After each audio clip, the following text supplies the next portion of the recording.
Hello and welcome to marketing91.com. In this video, we are going to cover the topic on channel management decisions. Let's start with the introduction. All the companies should select, train, motivate and evaluate intermediaries for every channel after they have chosen a channel system. Over the time, they must modify the channel design and arrangements. Moreover, the possibility of expanding into the international market should also be considered. The four key steps in the channel management decisions are: first, selecting channel members; second, training channel members; third, motivating channel members; and fourth, evaluating channel members. Let's look at each one of them briefly, starting with selecting channel members. Many times to customers, the channel represent the company. Example, retailers. The producer should ascertain what attributes differentiate the better intermediaries in order to expedite channel member selection. Specific features taken into consideration are numbers of years in business, other lines carried, record of profit and growth, financial strength, cooperativeness, and reputation of service. The example in this case could be Subway. Subway has a special way of doing business. It partners with individuals or families. This approach of the company is unlike any other chain businesses which are ordinarily run by investment firms. Fred DeLuca, the company's co-founder, made the stores cheaper to set up and easier to open.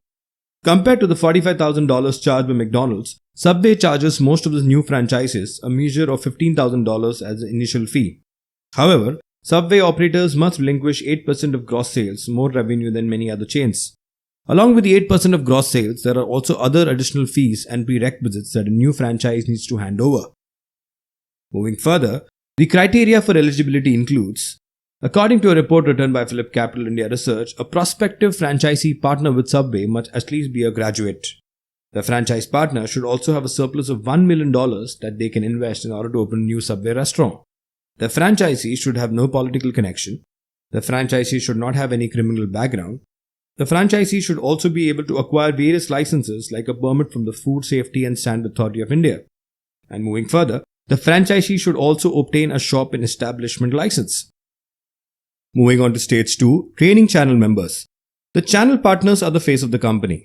All the dealers should be well adept about the company's sales and services, knowledge of the product, expected quality of service, and the operational procedures that one must follow. Therefore, after the selection, all channel partners need to be rigorously trained through the company's training programs. It covers the technical, functional, and behavioral aspects. Example, Subway. Subway classes to train Subway franchises are organized throughout the year. They have training centers all over the world. The main training center for Subway is located in Milford, and the assigning of a franchisee to any training center depends on their location and preference of language. Moving on to the third point of motivating channel members. Only training the channel members for their better performance is not enough. They are also required to be motivated. The company offers them incentives, more significant margins, premiums, allowances for advertising the products, allowances for displaying the products, and unique deals. A company can use different types of strategic powers while managing the relationship with channel members. Let's look at these powers briefly. First, coercive power. A manufacturer might intimidate and pressurize to withdraw resources or put an end to the relationship if the intermediaries do not cooperate. Example, the conflict between McDonald's and Vikram Bakshi's Connaught Plaza restaurant, the Indian franchisee for North and East India operations. After nearly 6 years of lengthy legal battle in multiple courts, Vikram Bakshi and McDonald's declared out-of-court settlement to end the dispute. According to the agreement, McDonald's would buy out Vikram Bakshi and his entity's 50% stake in Connaught Plaza Restaurant Private Limited for an undisclosed sum of amount. The next power, reward power. Extra benefits are offered to the intermediaries for performing particular acts or functions for the manufacturer. Next, legitimate power. The manufacturer requires certain etiquettes and a way of conduct that is pledged to them by the intermediaries under the contract. Legitimate power will work as long as the intermediaries see the manufacturer as a legitimate leader. Next, referent power. The intermediaries are proud to be linked with the manufacturer as they are tremendously revered. Example in this case, Apple and Hewlett-Packard have high referent power. And finally, expert power.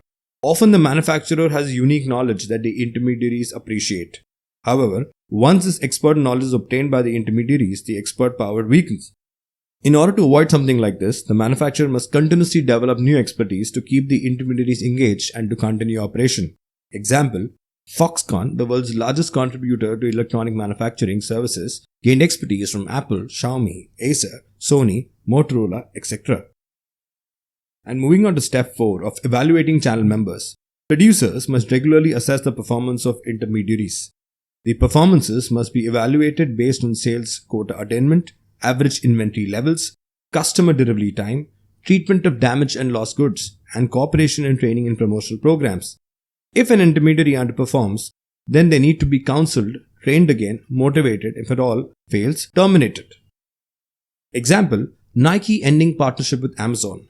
In November 2019, Nike ended its 2-year pilot program with Amazon.com. Nike decided to not sell its products directly on Amazon as it would allow them to focus on strong distinctive partnerships with other retailers. Experts are also led to believe that Nike and such other powerful status companies can walk away from Amazon to avoid diluting their brand. This is to possibly not get mixed with fake goods found on Amazon's online platform. This further helps the brands to chase sales through their own digital channels. Moving on to the next example of Domino's. Domino's is India's largest quick service restaurant with just one franchisee in India. Jubilant Foodworks, an Indian company, owns Domino's master franchises for India, Nepal and Sri Lanka.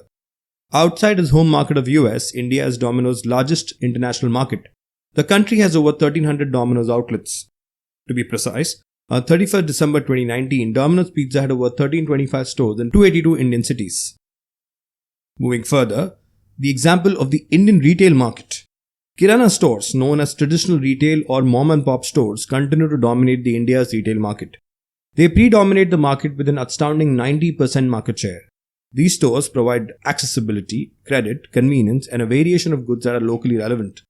Organized companies like Reliance Retail, Big Bazaar, Flipkart, owned by Walmart, and Amazon hold just 10% of the market share. So that's it, folks. This brings an end to the topic on channel management decisions. These are some of the sources and links referred to for the content in the video. If you've liked the video, do subscribe to our channel. If you want to view these videos in an organized manner, you can visit freecourses.net, where all our videos are arranged in the form of courses. Thank you and see you in the next video.